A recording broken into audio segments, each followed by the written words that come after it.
యెషయా గ్రంథం 40వ అధ్యాయము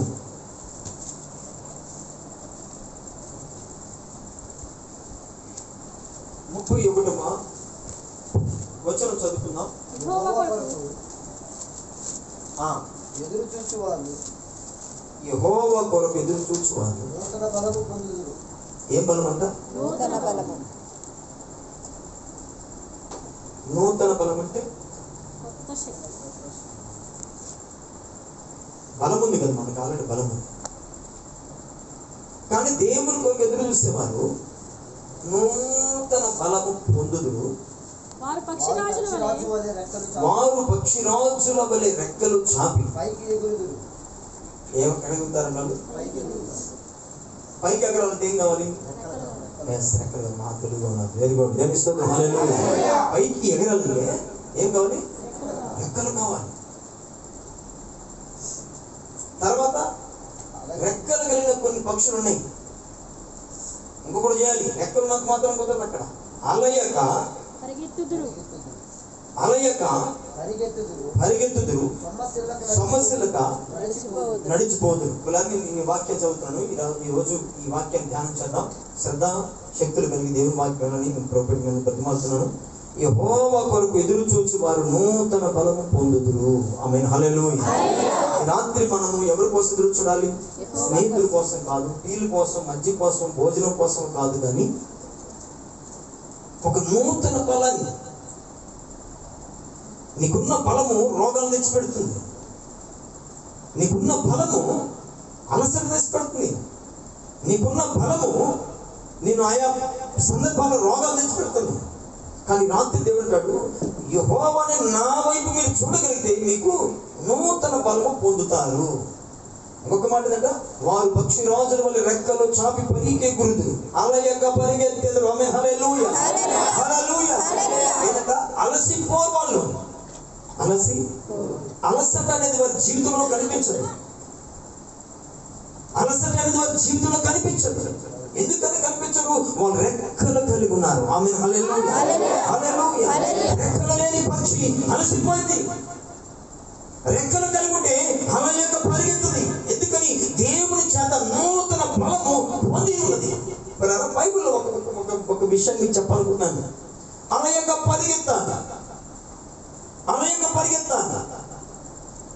పరిగెత్తాలంటే నీకు రెక్కలు కావాలి. రెక్కలు ఎలా వస్తాయి? ఎలా వస్తాయి రెక్కలు అంటే దేవుని కొరకు మనమంట ఎదురు చూడాలి. దేనికోసం? నూతన బలము కొరకు. ఏదంట? నూతన బలము కొరకు మనము దేవునికి ఎదురు చూస్తే అలయక అలసిపోయే రెక్కలు కాకుండా అలయకుండే రెక్కలతో దేవుడు ఆయన కృప మనతో నింపుతాడంట. చాలా మంది జీవితాల్లో భక్తి చేస్తారు కానీ ఊరుకోరు అలసిపోతూ ఉంటారు. ఎందుకు అలసిపోతారంటే లోకము కావాలి, దేవుడు కావాలి. లోకంలోనే కావాలి, దేవుడు కావాలి. మీరు ఊరుకోరునే అలసిపోతారు.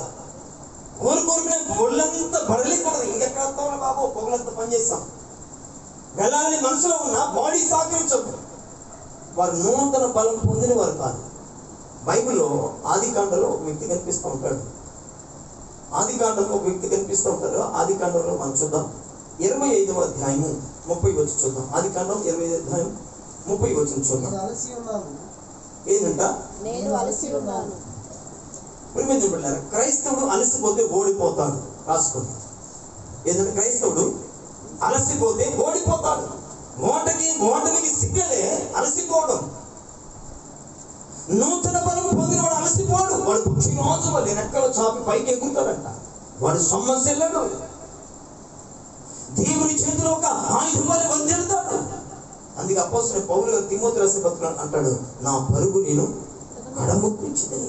అలయలేదు, అలసిపోలేదు. నా పరుగు ఏమైనా చెప్పాడా? కడముట్టించాను. నా పరుగుని జయించాను. ఎలా? పక్షిరాజు ఎలా నూతన బలము కలిగి రెక్కలు చాచి పైకి వెళ్ళిందో అలాగే నేను దేవుని రెక్కలు కలిగి, ఆత్మీయ రెక్కలు కలిగి, ఆత్మీయ సంపాదన కలిగి నేను దేవుని అలెలో ఉన్నాను అని పౌలు అంటున్నాడు. ఈ ఒక వ్యక్తి బైబిల్ కనిపించి ఆదికాండం 25:30 కనపడే వ్యక్తి అలసిపోయాడంట. ఏమైంది డాడీకి వెళ్ళాము? ప్రార్థనకి రావలసిన నీవు, ప్రార్థనకి వెళ్ళవలసిన నీవు, దేవుని సన్నిధిలో ఉండవలసిన నీవు యాడికి వెళ్ళావు? ఆయన అంటున్న మాట ఏంటంట? అలసిపోయాడంట. చదవండి. నేను అలసి ఉన్నాను, ఆ ఎర్రగా ఉన్న దానిలో కొంచెము దయచేయమని నాకు పెట్టమని అడిగాను.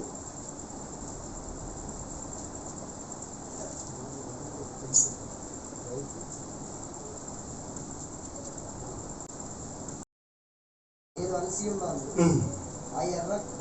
ఎర్రగా ఉన్న. ఇంకా ఒక మాట 27 చదువుదామా? ఆ చిన్నవారు ఎదిగినప్పుడు వేటాడుటూ నేర్పరయ్యి అరణ్యవాసిగా నుండెను. యాకోబు సాధువై గుడారంలో నివసించుచుండెను. ఇస్సాకు ఏశావు తెచ్చిన మేట మాంసములు తినుచుండెను గనుక అతన్ని ప్రేమించును. దేని స్తోత్రం. హల్లెలూయా, హల్లెలూయా. తండ్రిని ఎవరిని ప్రేమించాడంట? ఏశావును ప్రేమించాడు. ఎందుకు ఏశావును ప్రేమించంటే తనకి ఏమి కావాలి, ఏది ఇష్టమో ఎన్ని ఆశలు కోరికలు తీర్చుకుంటూ వస్తున్నాడు. మంచిది. ఇలా చేస్తున్న వ్యక్తి ఎందుకు అలసిపోయాడు? ఓ క్రైస్తవుడా, ఎందుకు అలసిపోయావు? అలసిపోయి నీ జీవితాన్ని ఎందుకు పాడు చేసుకుంటున్నావు? వాక్యం అలయ్యగా పరిగెత్తేది. పక్షిరాజు నూతన బలం పొందినట్టుగా పైకి ఎగిరినట్టుగా, రెండు రెక్కల బలంతో ఎగిరినట్టుగా నేను ఎగిరిపోతున్నానని యెషయా ప్రవచిస్తుంటే ఏశావు ఏం చేస్తాడంట? అలసిపోయాడంట. ఎందుకు వస్తున్నా బాబు నీ కోపం? ఎందుకు వస్తుంది నిద్ర? ఎందుకు అలసట వస్తుంటే దేవుని మరచి, దేవుని ఆలోచన వచ్చి, దేవుని సన్నిధిని విడిచి నీవు అరణ్యవాసిగా ఉన్నావు. తండ్రిని పెట్టేవాడు కొన్ని భార్యను సంతోషపెడతావు, బిడ్డలు సంతోషపెడతావు, గ్రామ పెద్దలు సంతోషపెడతావు. కానీ నీ కొరకు రక్తము కలిసి ప్రాణం పెట్టిన దేవుని సంతోషపెట్టడానికి ఏ రోజున ఏమైనా చేస్తావా? ఏమైనా సాధించావంటే ఏమి సాధించరా? ఏశావు అరణ్యానికి వెళ్ళి వస్తుంటే తమ్ముడు యాకోబు వంట మొదలు పెట్టాడట. వంట మొదలుపెట్టి వండుతా ఉన్నాడట.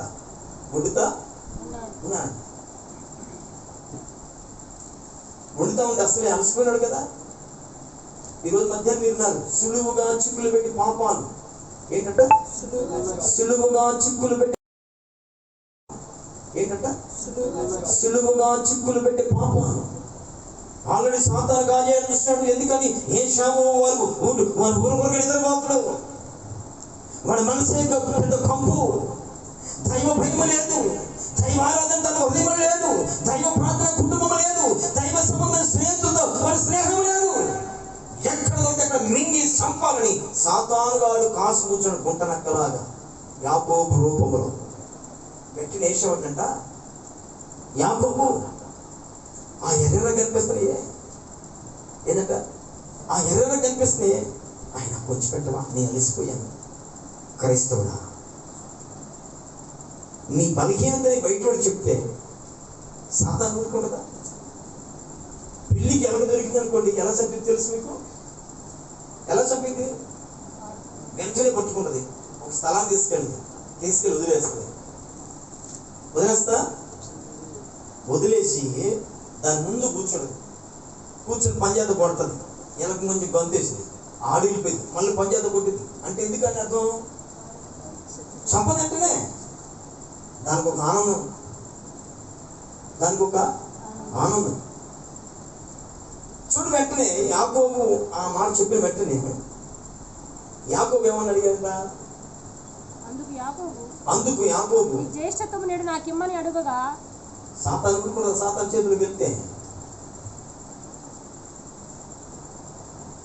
సాతాను చేతికి నువ్వు అవకాశం ఇస్తే, సాతాను గారికి అవకాశం ఇస్తే ఊరుకుంటున్నా? సాతాను జుట్టు పట్టుకొని తిప్పి తిప్పించి మళ్ళీ సాగిరోగాలు ఉదిరుతుంది.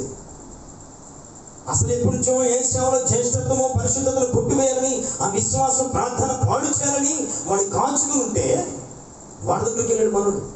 చూచి అలసిన వాడే, తమ్ముడు ఎర్రగా కనిపిస్తున్న వాడిని నాకు పెట్టు.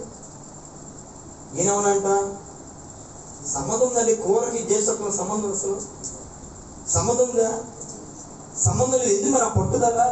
యాకోబుది కాదు పట్టుదల, సైతాను కాదు. నీ జ్యేష్ఠత్వం, నీ పరిశుద్ధతను, నీ ఉన్న మంచి నడవడికను, వాక్యానుసారమైన జీవితాన్ని, ప్రార్థన జీవితాన్ని అది నాశనం చేయాలని వాడు పగబట్టిన త్రాసు వలె తిరుగుతూ ఉన్నాడు.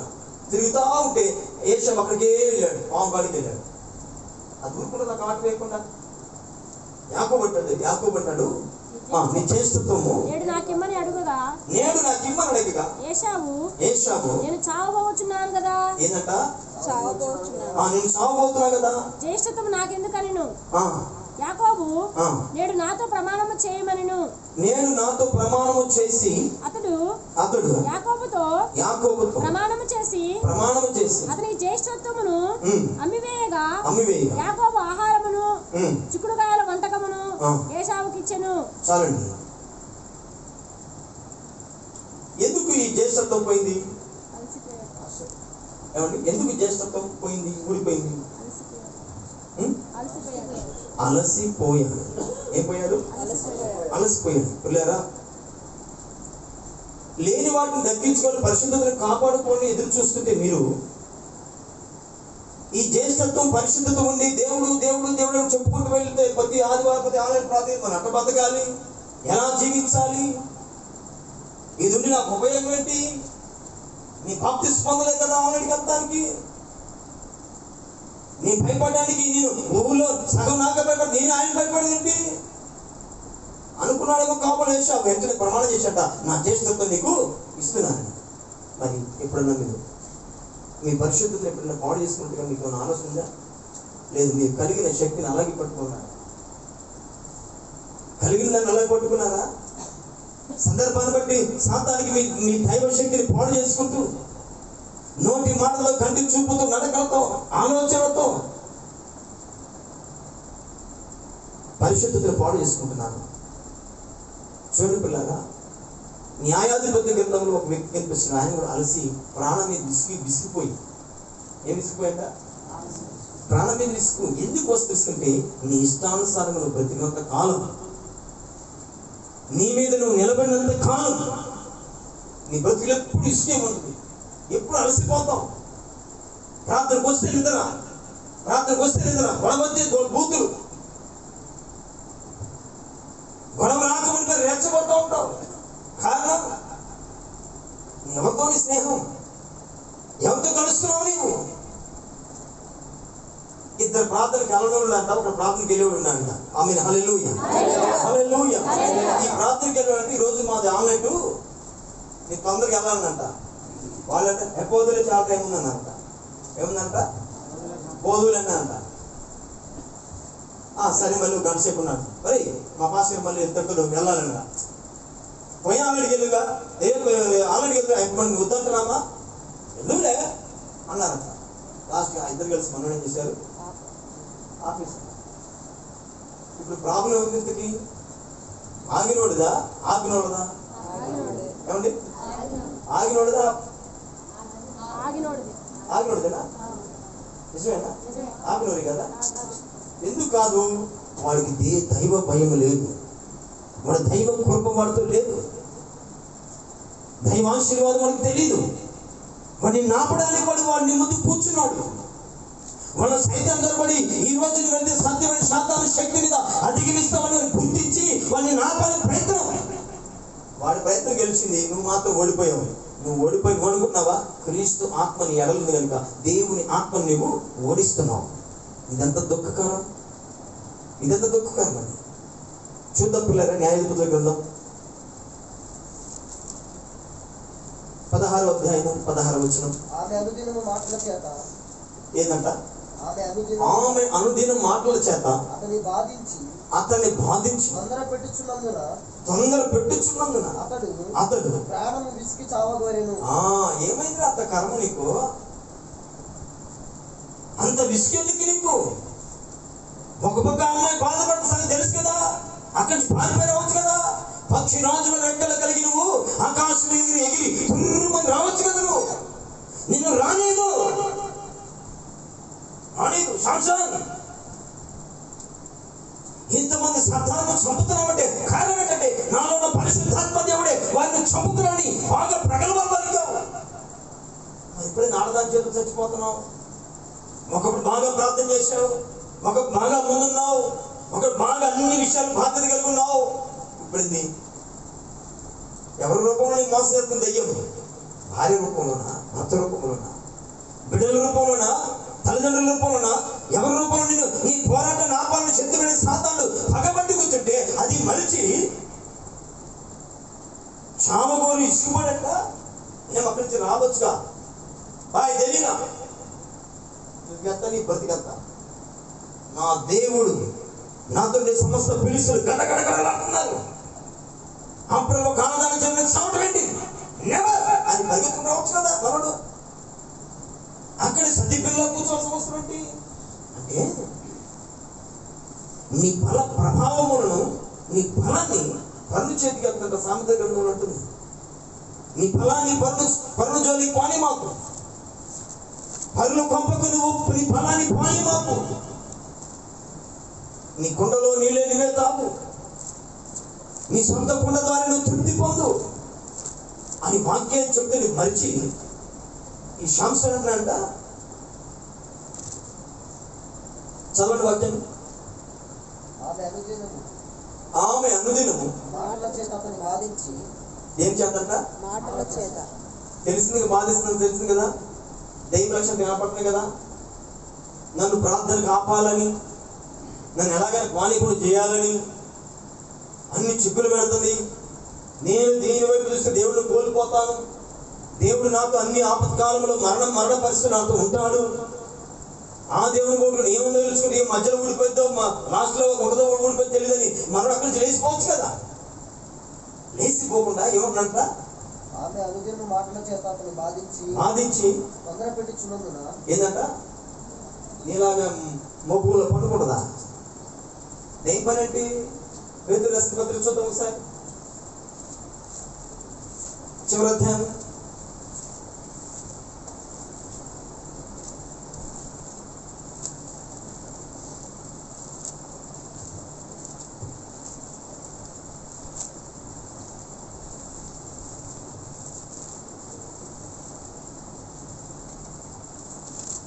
తీసారా? మొదటి పేతురు రాసిన పత్రిక 5వ అధ్యాయం. నీ విరోధి అయిన అపవాది గర్జించు సింహం వల్లే ఎవరిని మృంగుదునని వెతుకుచున్నాడంట. ఏదంట? వెతుకుచున్నాడు. ఎలాగని సరే ఆలయం ప్రాంత మానేవాడు, ఆదివారం మానేవాడు, చేలో అది ఉంది, ఇది ఉంది, ఇది ఉంది, అది ఉంది, నువ్వు పోతే నీకు నాకు అంతే, ఎన్ని అంత మంత్రాలు చేసి నేను దేవుని మందిరం పోకుండా చేయాలి. ఇటువంటి వాక్యాలు ఎప్పుడేం లేదు, మీరు వెళ్ళదా? బోలెడు సార్లు ఉన్నారు. కానీ మీరు తప్పించుకునేముంది? తప్పించుకున్నారా? దేవుడు వదిలి కూడా ఇష్టపడుతున్నావు, కానీ లోకాన్ని విడిచిపెట్టడానికి నువ్వు ఇష్టపడలా. ఇది బాధ. చూడండి, ఈ న్యాయాధిపతుల గ్రంథంలో వాక్యం విని శాంసను ఈ అమ్మాయి నన్ను బాధ పెడుతుంది, ఈ అమ్మాయి నన్ను ఇసుకిస్తుంది, ఉండకూడదు, వెళ్ళిపోవాలని వెళ్ళిపోతే అమ్మాయి నేను ఏం చేస్తుందండి? ఏమి చేయదు, ఏమి చేయలేదు. వెంటనే మనోడు రహస్యం చెప్పాడంట. ఏం చెప్పాడంట? మా తల్లి, మా అమ్మ కడుపులోంచి బయటకు వచ్చినంతవరకు నా తలక్షవరము చేయలేదు, నేను అన్నట్టు ద్రాక్ష రసము తాగలేదు, ఇదే నా శక్తికి రహస్యం. కులారా, దెయ్యానికి నీ రహస్యం చెప్పి దైవశక్తిని కోల్పోయి ఎంతమంది? చూసిన వాటిని కావాలి, సంపాదన పని, సంపాదన కావాలి చూచి ఏ సేవలాగా జ్యేష్ఠత్వం పొందుకున్నాడు ఎంతమంది జ్యేష్ఠత్వం పోగొట్టుకున్నాం. జ్యేష్ఠత్వం ఎవరు అక్కండి? ఇంటికి పెద్ద కుమారుడా, చిన్న కుమారుడా? మరి పెద్ద కుమారుడు పొందాల్సిన జ్యేష్ఠత్వము యాకోబు ఎందుకు పొందుకున్నాడు? కొట్టివేశాడా? నేను ఎప్పుడో కొట్టివేశాడు సాతాను. నీ కళ్ళే పంపిస్తు కళ్ళు, అయ్యి బాబు నీ కన్నులు చంపలేని వస్తారు. కన్నుతో చూసి ఏది పోనీ నోటికి ఎంతుంది అది అనుకుని ఉండరు. కారణం నీ జ్యేష్ఠత్వం హక్కు శత్రువుని సాతానుని మించి వేయాలని, మృంగి వేయాలని వాడు ఎదురు చూస్తా ఉన్నాడు. పిల్లరా, ఆదికాండం 27వ అధ్యాయము 34 చూద్దామా? ఇప్పుడు ఏడుస్తున్నాడు మనోడు. ఇప్పుడు ఏశావు, అయ్యో తండ్రి,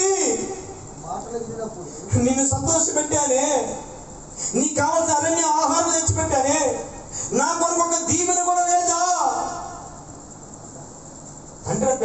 దీవెనలు లేవు నాయన, శాపాలే ఉన్నాయి.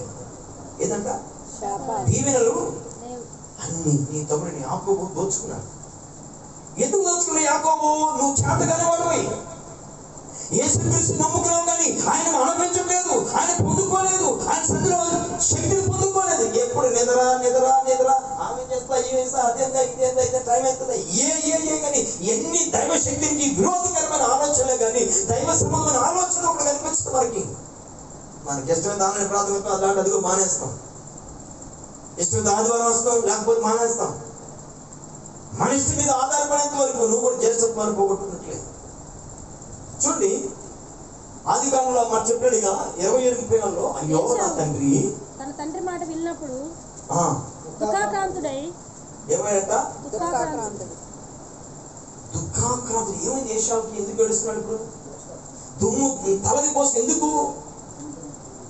అయ్యో, జ్యేష్ఠత్వం యొక్క విలువను కోల్పోయినాను. ఆ జ్యేష్ఠత్వం అంటే విలువ ఏంటో తెలుసుకోలేక మోసగాడిన మా తమ్ముడికి ప్రమాణం చేస్తాను కనుక ఈరోజు దుఃఖం. ఈరోజు దుఃఖమే ప్రార్థిస్తే ప్రతి కుటుంబం, ప్రతి జీవితం దుఃఖం ఎందుకు వస్తుంది? నీ నోటి మాట వలన నీ కుటుంబానికి శాపం తెచ్చుకుంటున్నావు. నీ ప్రవర్తన ద్వారా దైవశక్తి పొందుకోవాల్సిన నీవు నీ కుటుంబంలో ఉన్న ముక్కలు చేసుకుంటున్నావు. అయ్యో నా తండ్రి అని దుఃఖాక్రాంతుడై ఏం చేశాడంట? ఓ నా తండ్రి దీవించమని తన తండ్రితో చెప్పాను. ఏమనంట? నన్ను దీవించమని. ఏమనంట? నన్ను దీవించమని. నన్ను కూడా దీవించుకున్నాడు. మరి యాకోబు ఏమన్నాడు? ఇస్సాకు ఏమన్నాడు? అతడు నీ సహోదరుడు కపటోపాయముతో వచ్చి నీకు రావలసిన దీవెన తీసుకొని పోయాడు. దీవెనన్నీ తీసుకొని పోయాడు. ఏశావు యాకోబు అని పేరు ఊరక పెట్టలేదు, వాడు మోసగాడు. తెలుసు కదా సైతం మోసగాడని. నేను మోసం చేస్తే చెప్పట్లేదు పాస్టర్లో, నీ మనసు చెప్పట్లేదా మోసం చేస్తాడని? మరి ఏంటి మోసగాడని? మరి మనోడికి ట్రైనింగ్ ఇవ్వాలా? ఏశావుకి శత్రువుని సాతాను గాడు మోసగాడు తెలుసు కదా.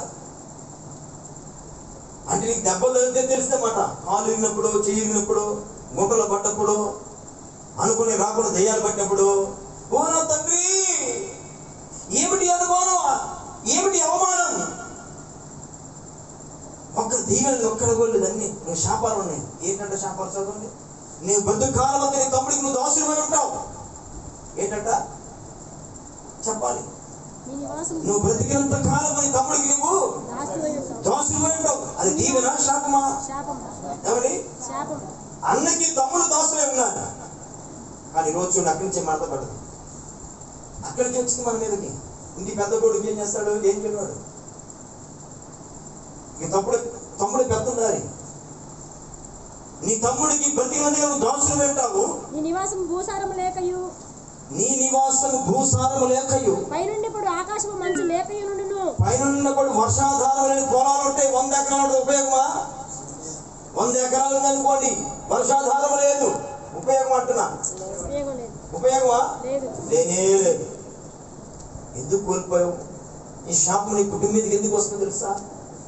అలసిపోయి నీ దేహం అలసిపోయి అలసట్లు ఏం మాట్లాడుతున్నావు, అలసట్లు ఏం చేస్తున్నావో, ఎవరు స్నేహం చేస్తున్నావు, ఎవరితో మాట్లాడుతున్నావో, ఇవంతా గ్రహింపు లేకుండా నీ జీవితానికి దేవునికి విరోధంగా నడుస్తున్నావు కనుక నువ్వు అలసిపోయి సాతాను చేతి చిక్కావు. చిక్కితే అది ఊరుకుంటుందా? రానాయన నీకు పెరిగిపోతా కదా, నేను ఎండగట్టడమే దాని పని. మంచు కూడా లేక ఉండును. ఏంటంట?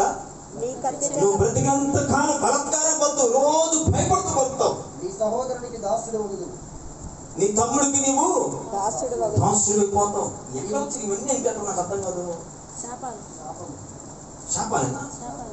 ఎలా వచ్చినాయి? ఏమండి, క్రైస్తవురాలు అలసిపోకూడదు, నువ్వు విసుగు ఉండకూడదు. విసుగు, కోపం, అలసట దైవశక్తికి, దైవారాధనకి విరోధమై అలసిపోవడం వల్ల కలిగే ఎన్నో నష్టాలు చూడండి.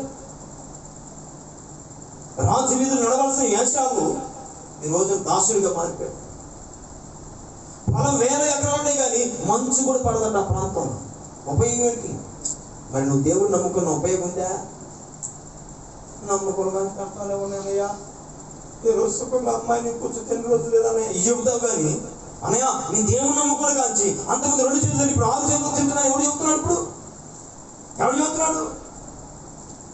దేవుని నమ్ముకుని కాంచి అంత లాసే, అన్ని రోగాలే, బ్రతుకుతున్నావు పేరు ఎందుకు వస్తున్నాయి? నీ ఇష్టాన్ని చంపవా?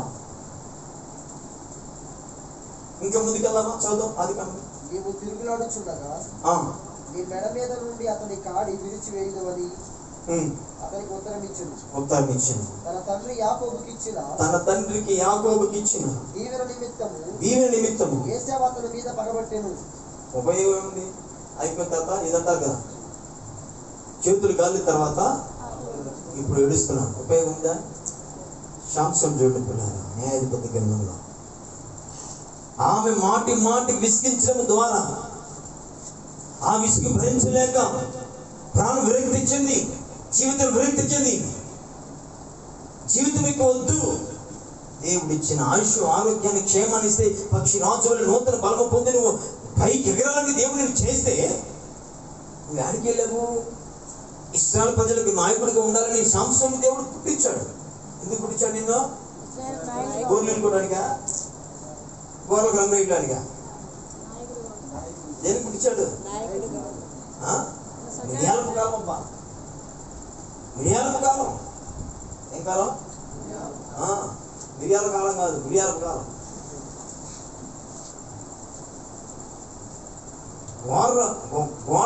వాళ్ళ రంగులు కూడా మ్యాచింగ్. యాడికంతే నీ కాళ్ళు, యాడికంతే అమ్మా. నువ్వు పెట్టి బొట్టు బిళ్ళకి మ్యాచింగ్. మరి బొట్టు బిళ్ళ ఎక్కడుంది? నుదురు మీద. కాళ్ళు ఎక్కడుంది? అడుగును. ఆ కాళ్ళ గోళ్ళకి మ్యాచింగ్, నీ నుదురున్న బొట్టు మ్యాచింగ్, అన్ని మ్యాచింగ్ అని వేస్తూ మ్యాచింగ్ ఉంది నీకు. ఆ మ్యాచింగ్ చూడాలి కదా. ఆ మ్యాచింగ్ నీకెందుకు? కాళ్ళ గోళ్ళకి రంగులు మ్యాచింగ్, చెప్పులు మ్యాచింగ్, నీ చీర మ్యాచింగ్, ప్యాంటు మ్యాచింగ్. ఈ మ్యాచింగ్లు సరిపోతున్నాయి. మరి ఆ మ్యాచింగ్ ఎప్పుడు వస్తుంటావు? దేవుడితో మ్యాచింగ్ ఉందా నీకు? దేవుడితో కలిసి వడబడికి నీతో ఉందా? నీవు దేవుడితో కలిసి కలయికలు ఉన్నాయా? ఉండేందుకు అయ్యో నా తండ్రి నన్నెందుకు ఇలా చేసింది? దేవుడు చేశాడా? ఆయన్ని అలసి సొంత నిర్ణయాలు, సొంత బ్రతుకులు, సొంత విషయాల మీద ఆధారపడి జీవితాన్ని ఆత్మించి దాన్ని పోటీ చేసుకుంటున్నా. శాంసోనికి 5 సార్లు చెప్పింది, అయ్యా నీ బల పరాక్రమాలు ఎలా వస్తాయండి చెప్పయ్యంటే, మనోడు 7 నెరవేరు సోలు తెచ్చినాడు. బంధిస్తే నా శక్తి తగ్గిపోయింది. ఏమైపోయాడంట? 7 నెరవేరు సోలు తెచ్చినాడు. బంధిస్తే నా శక్తి తగ్గిపోయింది. వెంటనే అమ్మాయి తెచ్చేసి రూపాయలు 7 శక్తి 7 నెరవేరు సోలు ఉన్న ట్యాప్ ఉంటుంది. వాడు వెంటనే అడిగి 7 నెరవేరు సోలు బంధించాడు. బంధించామంటుంది అమ్మాయి.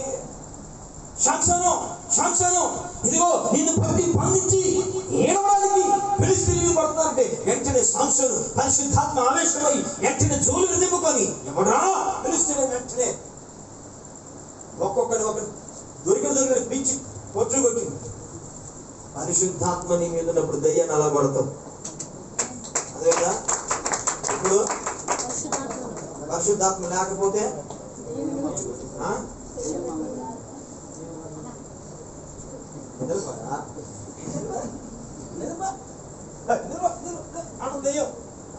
పరిశుద్ధాత్మ అంటే తెచ్చులు పెట్టుకో అంటాడు. వీడికి లేదనుకోండి ఏం చేస్తుంది? ఏం వచ్చి నిలబోరా అనబడి నేను మా నయం లాగే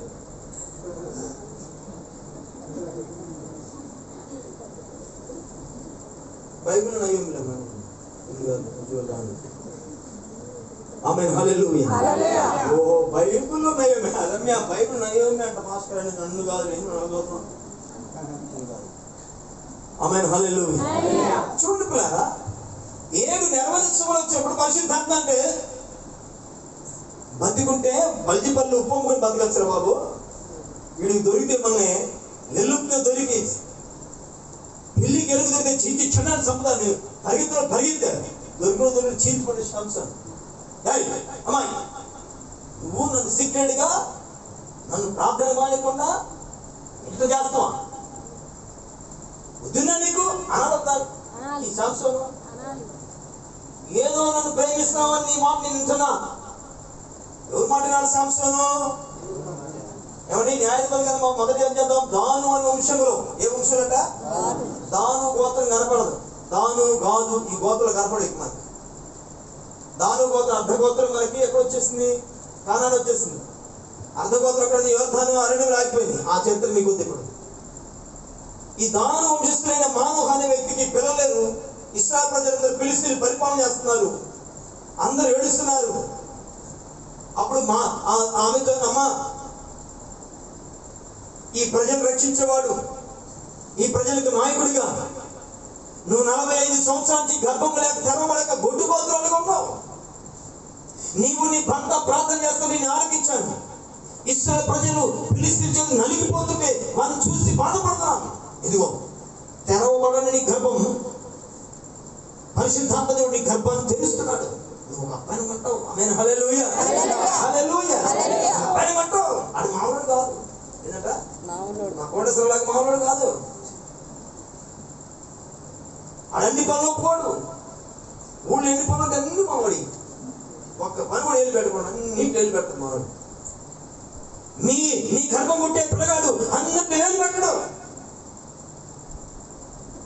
నీ పిల్లగాడు ఇస్రాయేలుకి నాయకుడు, అధిపతి. అంటే నేను తప్పు పెట్టేది. కడుపు కాల, ఏం కాల, పిల్లగాల, ఏంది అయ్యా అయ్యా మానవ ఏదో తెల్ల కొట్టేసుకొచ్చి కాబట్టి నా కడుపులో పిల్ల కొట్టబోతుంట. వాడు మామూలు కాదంట. ఇశ్రాయేలు ప్రజలకి నాయకుడు అవుతాడంట. ఏమవుతుందంట? ఇశ్రాయేలు ప్రజలకి నాయకుడయ్యి ఇశ్రాయేలు ప్రజలంతా నడిపిస్తాడంట. ఫిలిష్తీయులంటే వాడు ముందు నిలబడాలంట. ఇది జరుగునా అన్నదంట. ఎట్లని గొప్పలు చేసి ఒప్పించి అమ్మాయి కదా 30 సంవత్సరాలు బిడ్డ గర్భంలో పుడతాడు. వాడి శాంతిని నామకరణ చేస్తావు. అయితే ఒక కండిషన్ ఏంటి? ఇక్కడ నీ బాప్తిస్మం చెప్తా. సత్యవరాన్ని సత్యాను, బతకవాని బతకను, తిడతావరా తిట్టను, పాపం రాను పాపమా అది ఎప్పుడు పోయింది పాస్ట్ అంటే అని నియమించుకు వచ్చేసాను పాస్ట్ అన్నట్టుగా శాంతిని కూడా వాళ్ళ అమ్మ చెప్తుంది, చెప్తుంది. కాబట్టి నీవు ద్రాక్షరసమునే గాని మద్యమునే గాని త్రాగకుండుము. ఏదండి? త్రాగకుండుము. అపవిత్రమైన దేనినైనను తినకుండుము. ఆ బిడ్డ గర్భము పుట్టిన మొదలుకొని ఆమేన్, హల్లెలూయా.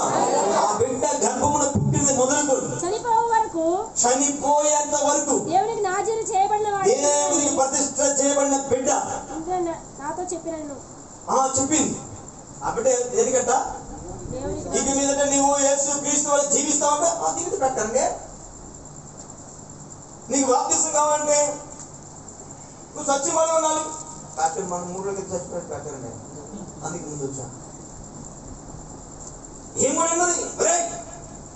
ఎంతైతే పుట్టాడు, పిల్లలు పుట్టాడు. అది సంశన 70 సంవత్సరం మామూలు కాదంట బాబు. ఈ లక్షల వేల మంది ఇశ్రాయేలు ప్రజలకి నువ్వు నాయకుడివి. అంటే పిల్లగాడు కళ్ళ కనపడుతుంది. కొంచెం కళలో భక్తి కొత్తగా బాప్తిసం తీసుకున్నాడు. తలసొక్క తలపై వేసుకుంటాడు. కొత్తగా ఒక 6 నెలలు అయిన తర్వాత ఆనేట అంతాలే నేను రాకుండా ఉన్నా. గుర్తు రాకుండా గుర్తుండే ముందు మామూలు వెళ్తుంది మొత్తం వెనక వెంటనే శాంసన్ చెప్తే శాంసన్ అప్పటికి బాగా నూనె మీసాలు వచ్చింది. మా కూడా చూడాలి ఎవడైనా చేయితే కాలిపోకుండా చెయ్యి. ఎక్కడ కోడేశ్వరావా ఏంద్ర ఆయన బీచింగ్ దాలు అంటే ఎక్కడ మరి బీచింగ్ అంటాం ఏమనవా నన్ను? ఇలా చూస్తుంటే కళ్ళ నుంచి పొగ వస్తుందంట. ఇశ్రాయేలు ప్రజలు కూడా భయపడ్డారంట. ఆయన వైపు చూడడానికి తల్లిదండ్రులు కూడా భయపడ్డారంట. అమ్మో అమ్మ ఇదేనమ్మా యేసు చెప్పి నాకు ఆపరేస్తుంది. నిజంగా అమ్మ నా కొడుకు వాడి కళ్ళలో ఎప్పుడు మంటలు వస్తున్నాయి. వాడు కళ్ళలో కలుగడు చూసే శక్తి మనకు లేదు. వాడు ఎందుకు? దేవుడు వరప్రసాదం. వాడు ఏంటంట? దేవుడు వరప్రసాదం. దేవుడు పుట్టించాడు. మా అమ్మాయికి ఒక కొడుకున్నాడు. వారి పేరు ఇప్పుడే హర్ష. అన్నయ్య ఆడంతగానే బాగా పర్లేదన్నయ్యా అనుకుంటా. ఏదో నాకు జీ ఎలా ప్రార్థిస్తే హర్ష పర్లేదన్నయ్యా అని మధ్య ఏంటంటే ఆమె అనుకుందని పర్లేదండి ఎప్పుడు పర్వాలేమని ఎప్పుడు లేనండి పరమసుంటా ఉన్నాడు. ఏంటంట పరమసుంట అయిపోయాడు ఆయన. ఇక శాంసన్ వెళ్తున్నాడు, వెంటనే బాగా అందగాడు, పొడుసలాగే బాగా పడుచులో ఉన్నాడు. ఫిలిస్తీన్కి వెళ్తున్నాడో చూస్తున్నాడు. ఫిలిస్తీన్లు ఎవరైనా తలగా పైకి నడుతున్నాడు, అందరూ చూస్తున్నారు. రే ఇస్రాయేల్ ప్రజలతో తలెత్తి బతుకులు లేడు ఇక్కడ. వీడెవడో పడుచోడు ఎవరొస్తూ తల వేపిస్తున్నాడు. వాళ్ళే బాయ్ ఆయన వీడెవడు కొడుకు, వీడు మగలు తలెత్తి చూస్తున్నాడు. వీడు 10 రోజులు వచ్చింది వీడికి. అయ్యబ్బా ఫిలిస్తీన్ దేశంలో వాళ్ళ అమ్మాయిలకి చూడు మాకురా, వాళ్ళు ఇలా కలిసి వస్తున్నామంట, వాళ్ళు కలిపోతున్నారు, రోడ్డుకి వస్తున్నట్ట, వాళ్ళని చంపుతారా అని బతుకుతారంట. శాంసను చెప్పి వినుకుండా పోతున్నాడంట, చెప్పినా వినుకుండా పోతున్నాడు. ఒకరోజు 1000 మంది వచ్చారు శాంసన్ దగ్గరికి. ఎంతమంది వచ్చారంట? 1000 గొడవడుతుంది. పడబడి అమ్మాయి కొడుతున్నావు, మా మదర్కి వచ్చిందిరా, మా ఇంటికి వచ్చిందిరా అన్నంట. 1000 మంది కొడుతున్నారంట. శాంసన్ ఉన్నట్టుండి చూసి భయం పరిగెత్తుకుంటుంది. అప్పుడు గాడిదేవి పడిందంట. గాడిదేవి కొంచెం ఎంత ఉంటుంది, ఎంత ఉంటుంది? ఆ తలకి ఎంత ఉంటుందా? ఎంత ఉంటుందయ్యా? ఏదో చెప్పచ్చు కదా మీరు, జానబత్త ఏదో చెప్పండి. ఎంతైతే ఇది మీటర్ కూడా కొలిసి పర్లేదు. దాన్ని తీసుకునే వాళ్ళంట. వాళ్ళంటారు ఇది ఎగస్ట్రాలుందా?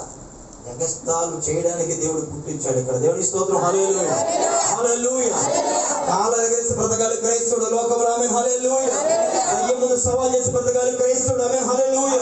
అప్పుడు ఏం చెప్తే దైవం వచ్చురా నాకు తాకండి కానీ వచ్చే బాబా ప్రార్థన అనే పరిస్థితి క్రైస్తవుడు 1000 మందిని నాశనం చేసినట్ట. నక్కల తోకలకి తాటలు పెట్టినట్ట.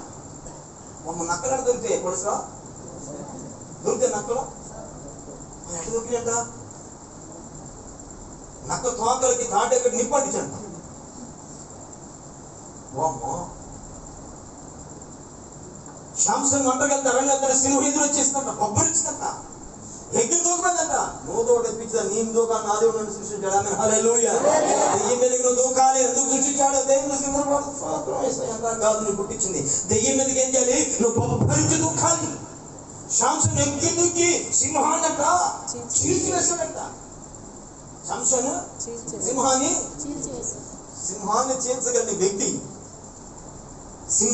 సింహాన్ని పడదవలసిన వ్యక్తి. అప్పుడు చిన్న కోరికను చంపుకోలేక, ఆ కంటి చూపుల పాపాన్ని చంపలేక, ఆ మనసులో ఉన్న ఆ పనికి మన ఆలోచన చంపలేక ఆడదాని చేతులు వచ్చాడు శాంసన్. ఆమేన్ హల్లెలూయా హల్లెలూయా. అందరికి హీరోనే, దేవుడి దగ్గర మాత్రమే జీవో. ఆమె మాటికి ఇసుకిస్తుంది కాబట్టి చెప్పేసాడు మనడు. చెప్తూ ఎవరిని ప్రార్థన తిని మా అమ్మ ఇంటికి పోతా అని పోయినా మేము ప్రార్థన పప్పి పప్పిందులే నువ్వు ఎంత నువ్వు తిరగమాతే చెప్పేస్తా. ఈ రకంగా క్రైస్తవం తాడ అయింది. ఇలా వెళ్తే అటు ఇటు తేలిపోయిందా వద్దు కూర్చోద్దా అసలు తరం నువ్వు లేకపోతే ఇలా చౌకబారే తనమైపోయింది క్రైస్తవ్యం. శాంసన్ జీవితంలో చంపని ఒక మాట చెప్పండి. ఆమె అనుజనులు మాటల చేత బాధించి తొందరపెట్టిన 16:20 ఆమె సంతోడు ఫిలిస్తీయుల మీద పడుచున్నారని అనగా అతను నిద్ర మేలుకొని అప్పటట్లు నేను బయలుదేరి విడజిల్లు కొనుకొనెను. అయితే యెహోవా తనను ఎడబాసిన అతనికి తెలియదు. దీని స్తోత్రం హల్లెలూయా. ఈ వాక్యం చదివినప్పుడు చాలా బాధపడ్డా. దేవుడు ఎడబాస్తే మన బ్రతుకులు, మన జీవితాలండి. దేవుని కృప మనకి లేకపోతే మన బ్రతకగలమా, మన జీవించగలమా? శాంసన్ ఎప్పుడైతే దేవుడు ఎడబాసాడు, శాంసన్ జీవితం నరకం అనుభవిస్తున్నాడు. శాంసన్ ఎప్పుడైతే దైవ కృప నుంచి తొలగిపోయాడు, నరకం